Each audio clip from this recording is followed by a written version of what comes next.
A Igreja de Deus, em todo ordem, começa oficialmente, liturgicamente, a grande preparação para o mistério central da nossa vida cristã, da nossa fé, que é a Páscoa do nosso Senhor Jesus Cristo.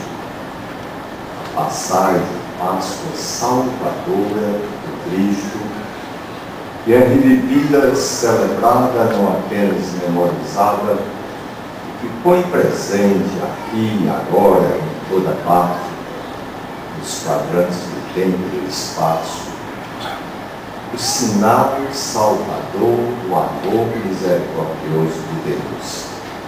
E para isso, há 2000 anos a Igreja costuma se preparar neste tempo chamado Quaresma, em relação com 40 dias, antigamente ia do primeiro domingo da Quaresma até a quinta-feira santa.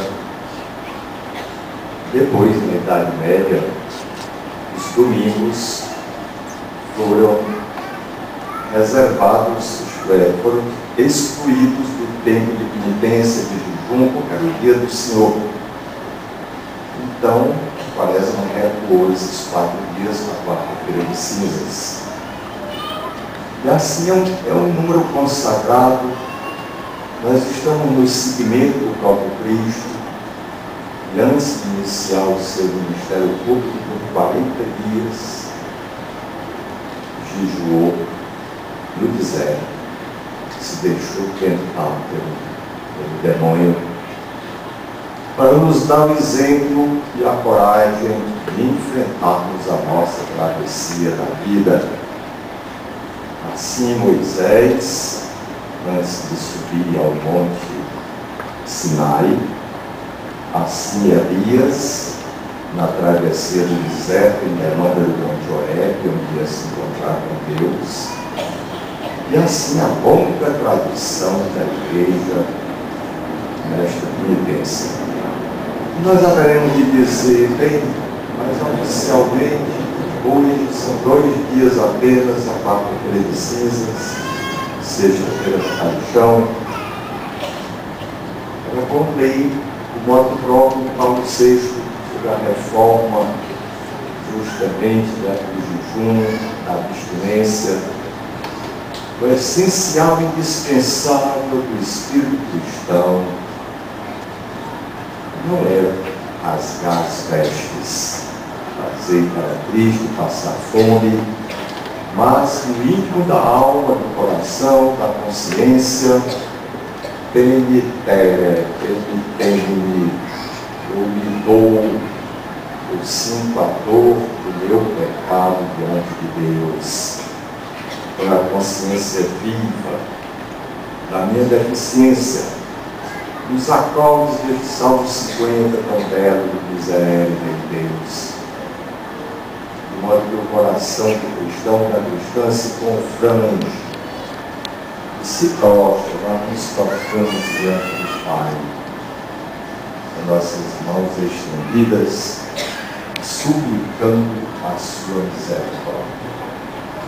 E este é o epítome de Deus, a característica maior dele, Antigo e Novo Testamento.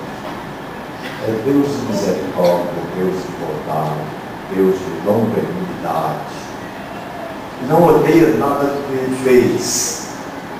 Eu gosto sempre de recordar, com certa frequência, esse capítulo 1 do livro da Sabedoria, o capítulo 11, no seu final.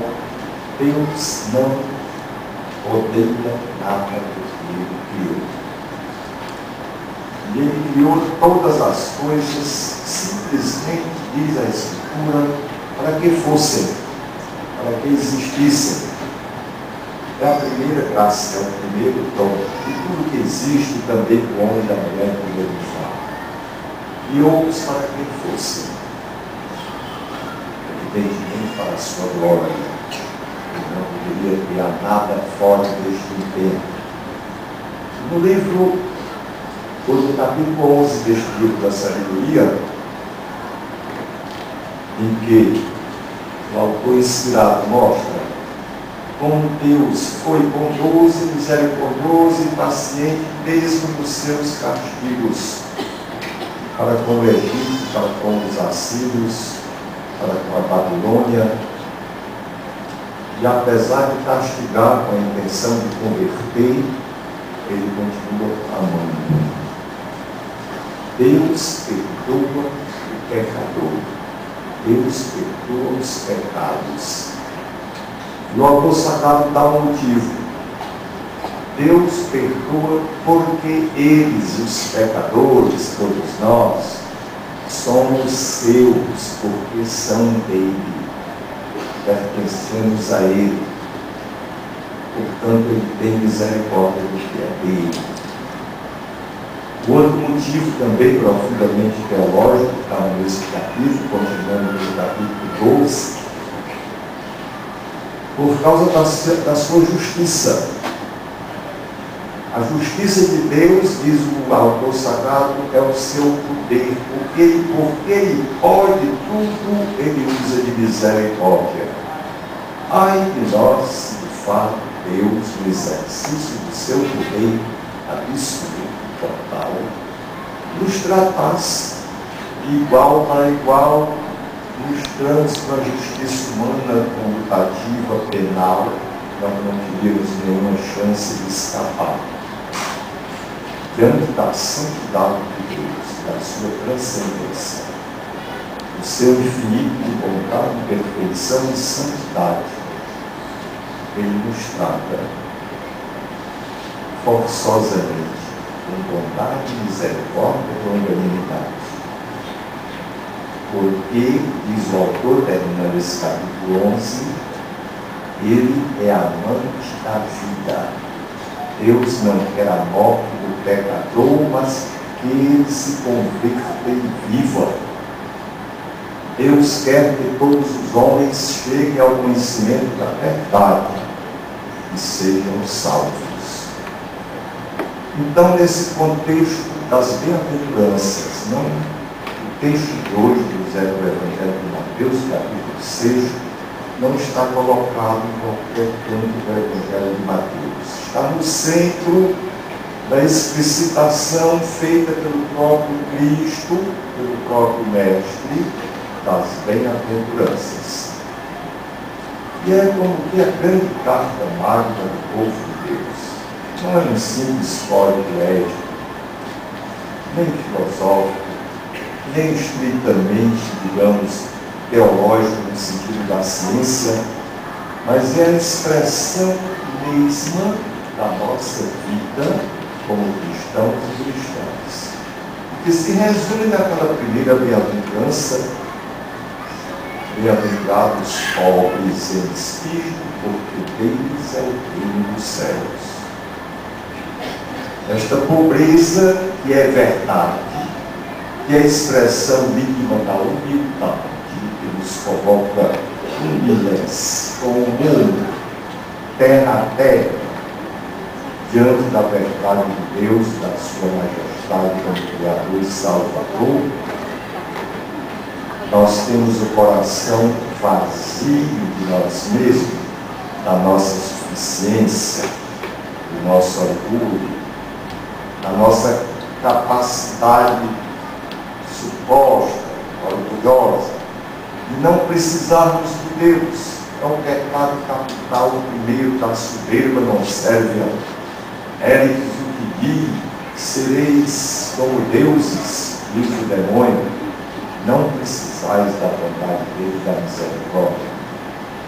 Bem-aventurado que tem o coração pobre, vazio, de criatura e de pecador, que precisa continuamente do Deus que cria e sustenta na existência e do Deus que continuamente perdoa.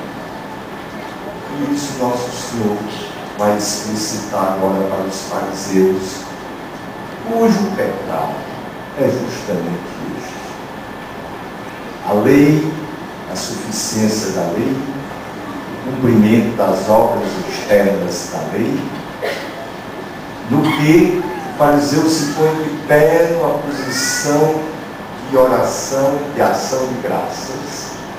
E exclama: Senhor, eu te dou graças, porque eu sou santo. Não sou como aquele publicano, pecador, ladrão, adúltero, que está lá atrás. Eu cumpro todos os preceitos da lei, não são poucos, 648, na interpretação dos escribas. Eu pago o dízimo até do coentro, da cebola, e não reconheço o seu pecado. Em verdade, eu vos digo, voltou para a sua casa com o seu pecado. E aquele publicano que não ousava levantar os olhos para Deus, prostrado no fundo do templo, batendo no peito, voltou reconciliado, perdoado. Esta humildade é, depois da fé, da esperança, da caridade, diz Agostinho, a primeira e fundamental virtude cristã, sem a qual a verdade não se põe na nossa vida.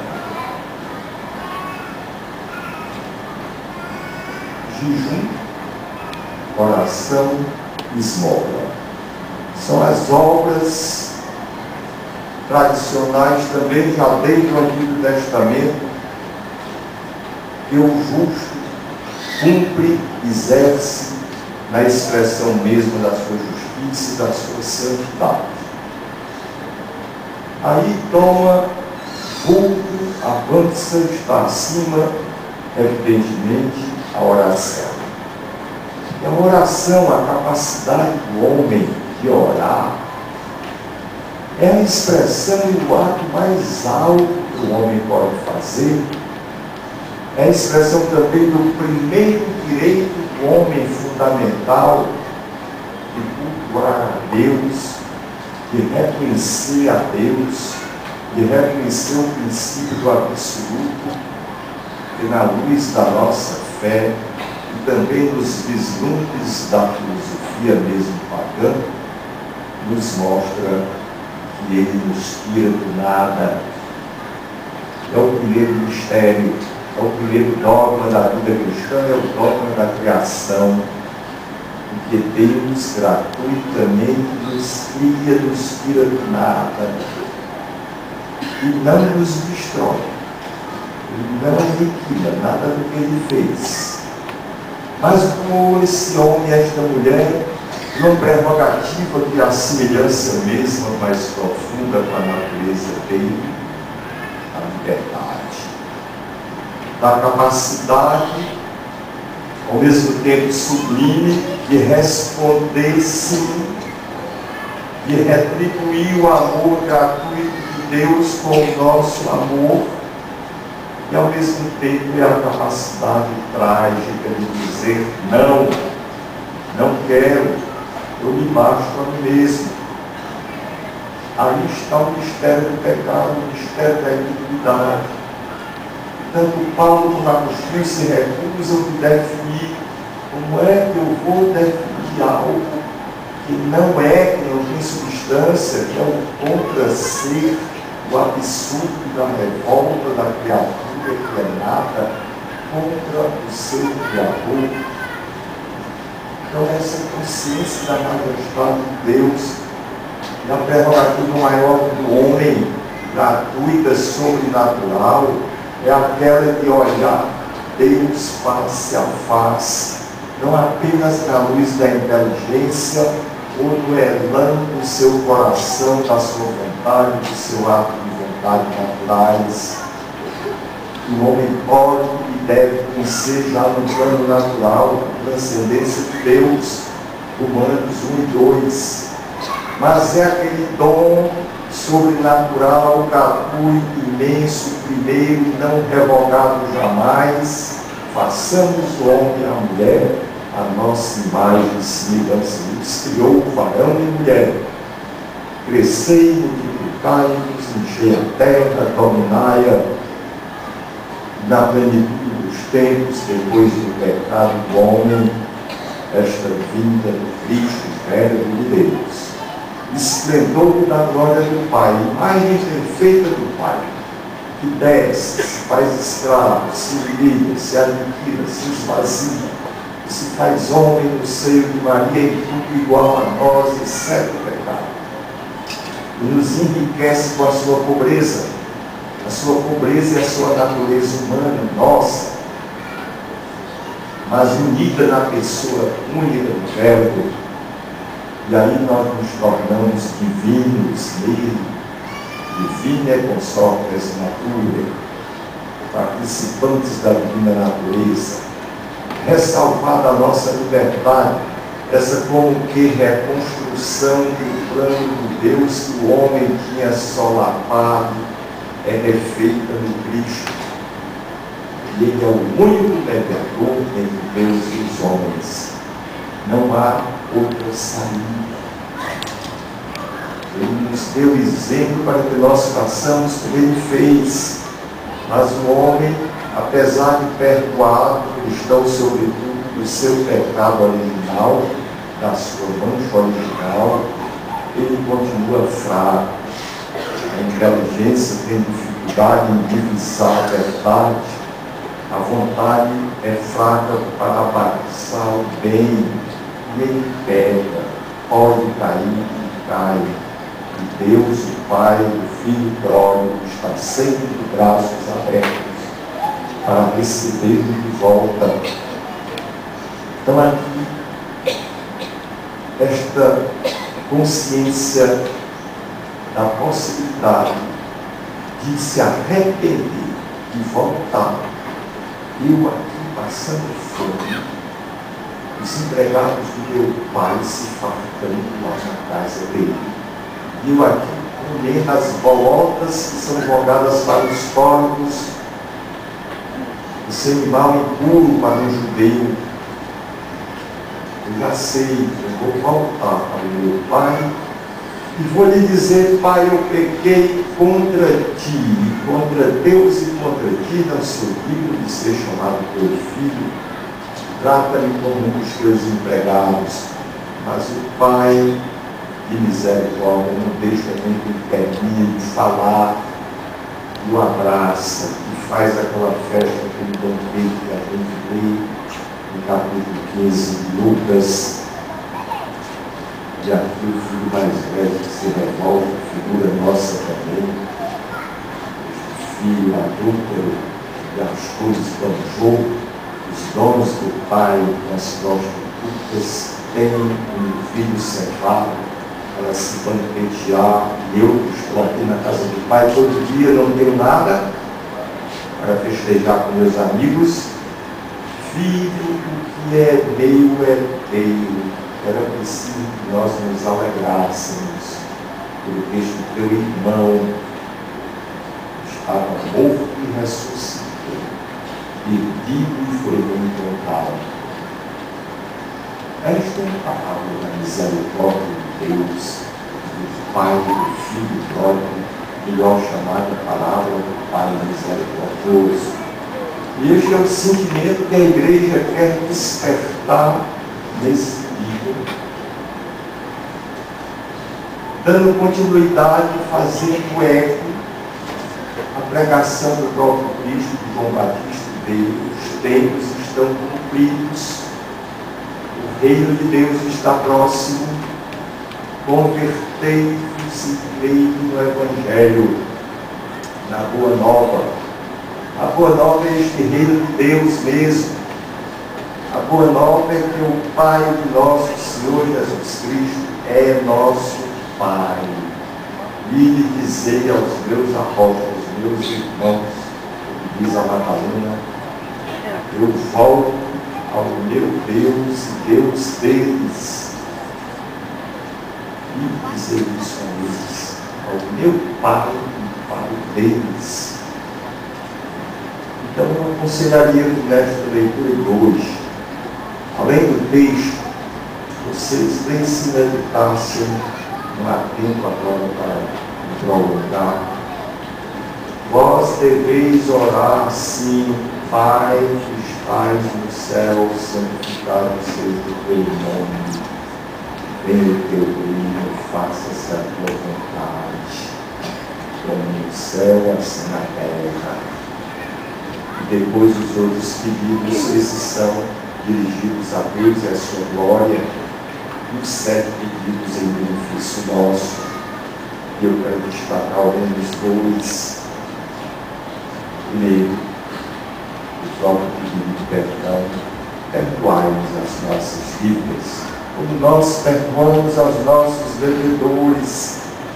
Isto é essencial no Evangelho. Nosso Senhor vai dizer, Lucas, Marcos, Mateus: em verdade eu vos digo, se não perdoarmos de coração teu irmão que já ofendeu, nem vosso Pai do céu vos perdoará.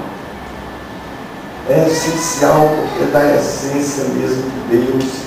Deus é amor, e amor com misericórdia. E quem não ama o irmão, nem viu a Deus, nem conhece a Deus. Desde o Espírito aparece, e a disposição para a nossa celebração quaresmal. E depois, brevemente, darmos o pão cotidiano, o pão de cada dia, ou o pão de amanhã, como alguns traduzem. Em primeiro lugar, está claro, diretamente o pão material, que nos sustenta, que nos dá a continuidade da vida. Mas é sobretudo, transcendentemente, o pão da Eucaristia, o pão do céu, o pão que alimenta o cristão, que nos une ao Filho de Deus e à Trindade toda, que nos dá a vida sobrenatural, quem come minha carne, bebe o meu sangue, permanece em mim e eu nele. Consequência desta filiação divina, eu e meu Pai. Então, as outras 2 obras da misericórdia são lógicas. O jejum tem um sentido de uma penitência, de um reconhecimento de que eu me privando de algo que significa a vida, o alimento, eu reconheço que o dom e a prerrogativa plena da vida é só Deus. Deus é a vida. Nós participamos em diversos níveis, e sobretudo no nível espiritual do amor, a vocação do homem é a caridade, o amor. Deus é a plenitude desta vida. Então, esse jejum tem esse sentido, que ao mesmo tempo que se une à esmola, enquanto a igreja lembra e pede, que aquilo que a gente economiza com o jejum, de um certo modo, seja transferido para os irmãos pobres, necessitados. Essa esmola é a expressão fraterna desta caridade, desta misericórdia de Deus que se reflete em nós. Deus repudia a justiça legal dos fariseus e diz: eles não têm o essencial, o espírito, a misericórdia para com as viúvas, os órfãos, os peregrinos. Quer dizer, todos estes irmãos e irmãs que de algum modo são discriminados, desvalidos, fracos, perseguidos, que não contam, que colocam também esses que são vítimas da droga, do vício, os presos, que não conseguem tantas vezes se reabilitar diante da sociedade quando saem da sua prisão, os doentes, os velhos, aqueles que não são mais úteis para esta sociedade do consumo, essa sociedade competitiva, não contam. Viúvas, órfãos, peregrinos. Aqui está a misericórdia, as obras de penitência agradáveis ao Senhor. Não rasgueis as vossas vestes, rasgai os vossos corações. Nosso Senhor nos dê, então, sensibilidade para determinar diante da exclamação do pedido angustiado quase de Paulo, esta igreja, embaixatriz da misericórdia de Deus, nós somos colaboradores, é do seu Cristo que Ele nos ama totalmente, nos perdoa, nos reabilita, mas Deus quis, o Cristo quer a mediação da sua esposa, da sua igreja. Quantas vezes tem dito, nós não temos fé particular, privada, nem esperança que é de vida eterna minha, nem caridade fora da igreja. Soprou sobre eles no dia da ressurreição. Recebei o Espírito Santo. Quando o Pai me enviou, eu vos envio.